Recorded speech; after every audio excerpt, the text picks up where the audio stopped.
Тарихи сәт кейінге қалдырылды. Дур.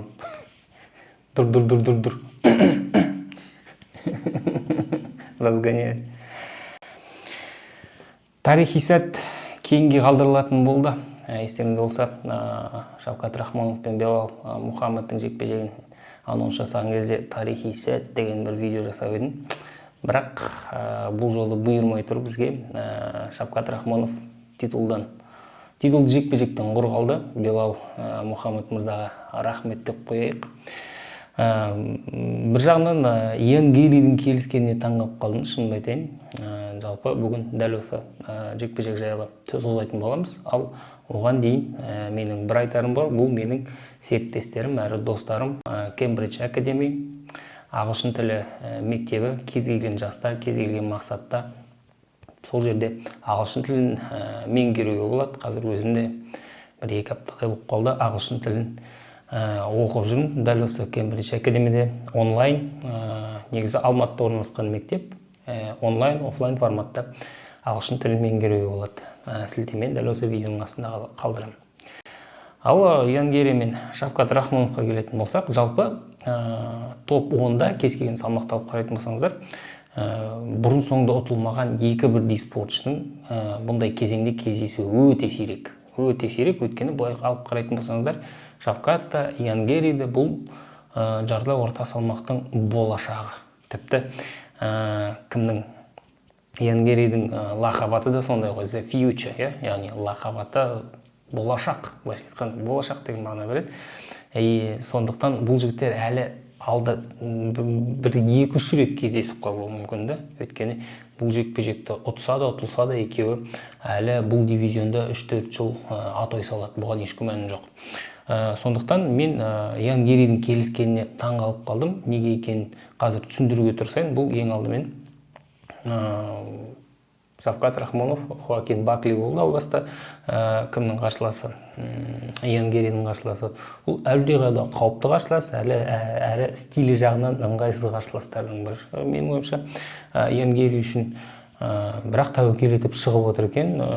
Әу баста Иан Гэриді берді деген кезде мен уақытша титул үшін таласады ма деп ойлап қалдым. Өйткені бұл жерде бір онда түсіндіруге болар еді, оның тәуекелін түсіндіруге болар еді, не үшін тәуекел етіп жатыр. Бірақ бұл жерде титул емес, жай ғана рейтингті жекпе-жек, бірақ шынымен де бірінші үміткер анықталады. Бірақ бірінші үміткер болғанның өзінде де міндетті түрде келесі болып титулға таласасың деген сөз емес. Ал уақытша титулға келетін болсақ, егер сен уақытша титул отсаң, онда шүбә жоқ, болашақта чемпион дәл саған қарсы қорғауға міндетті. Сондықтан бұл жерде Иан Гэри шынымен де өз жеңісіне сенеді деген сөз. Әрі олай деуге, олай ойлауға бұл жігіттің де толық хақы бар.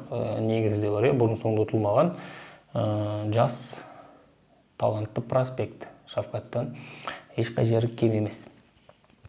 Сол себепті мен бұл жағынан енді сәл таңғалып қалдым. Екеуіне ортақ қарсылас бар. Бұл екі Нил Магни мен Джефф Нил. Мен негізінен бұл жекпе-жектің анализін кейінге қалдырдым. Яғни дәл осы қақтығысқан кезде не болады деген сұрақтарға келесі видеоларда жауап беретін болады. Келесі видеода жекпе-жек болатын апта күні шығарып отырсам оны.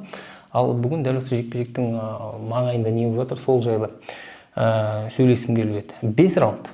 Бұл өте маңызды фактор. Және UFC-де мысалы Иан Гэри үшін де, Рахмонов үшін де бұл өте жақсы бір былайша айтқанда тәжірибе.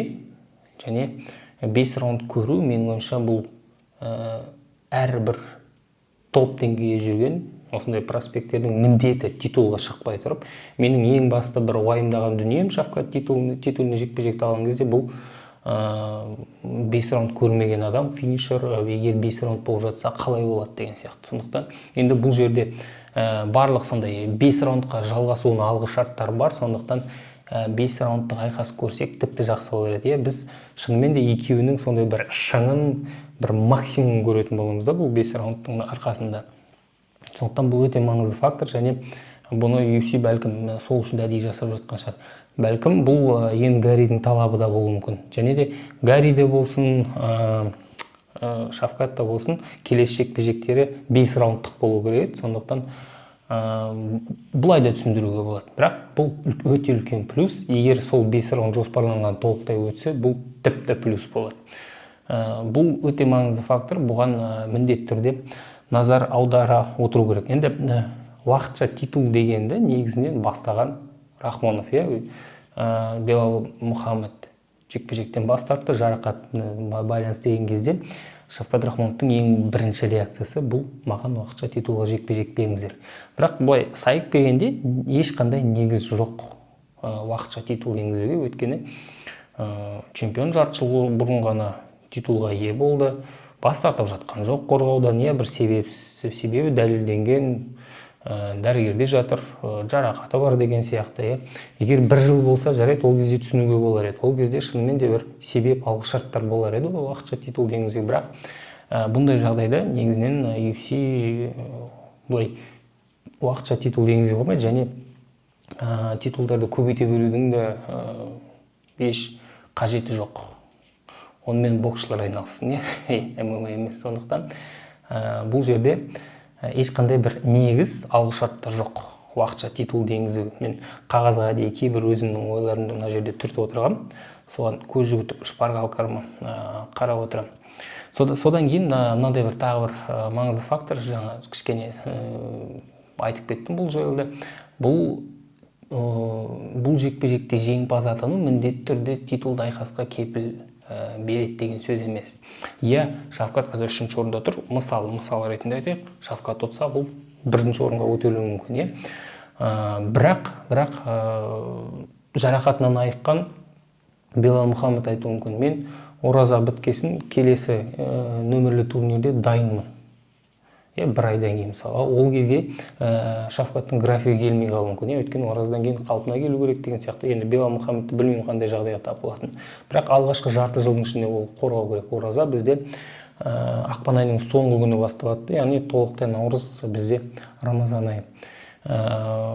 Белал Мұхаммед та мұсылман, сондықтан бұл жерде графиктерде келіспей қалуы мүмкін, және Австралияда бізде Джек Делла Маддалене төбелесу керек. Ол жігітте бұл жерде біраз өзгерістер енгізіп жіберуі мүмкін. Егер Камару Усманды ұтып кетсе, онда Рахмоновтың алда жолын орап кетуі мүмкін. Және де бізде негізінен Шавкат та өте сирек төбелесетін спортшы. Және де көрдіңіздер ме, рейтинг жоғарылаған сайын, топ 3, топ 5-ке кірген сайын, ол жерде қарсылас табу қиын, әрбір қарсыласқа мұқият қарап келу керек та, барлығын зерттеп, өзіңнің мүдделеріңді сенің мүддеңе қарамағайшы дүниені ескеріп барып қабылдауың керек та. Сол себепті әрі кетсе жылына 2 рет төбелеседі бұндай спортшылар. Енді міне соңғы 2 жекпе-жектің арасын 1 жыл болайын деп тұр. Джефф Нилге қарсы өткен жылдың желтоқсанында төбелесті, осы жылдың желтоқсанында Иэн Гарриге қарсы төбелесіп отыр. Сондықтан сол біз жоғарыда айтқан тарихи сәт тағы да 1 жылға созылып кетуі әбден ықтимал. Бұл жекпе-жекке қатысты менің міне шамамен осындай бір ойларым бар. Бұл жай ғана реакция ретінде қабылдаңыздар. Ал толықтай талдау, разбор бұл келесі аптада, немесе жекпе-жек болатын аптада болады. Сол уақытқа дейін кәдімгідей саралап, мағлұмат жинап, толықтай бір қорытындыға келетін боламыз, және болжамда жасап көреміз бұл жекпе-жекке.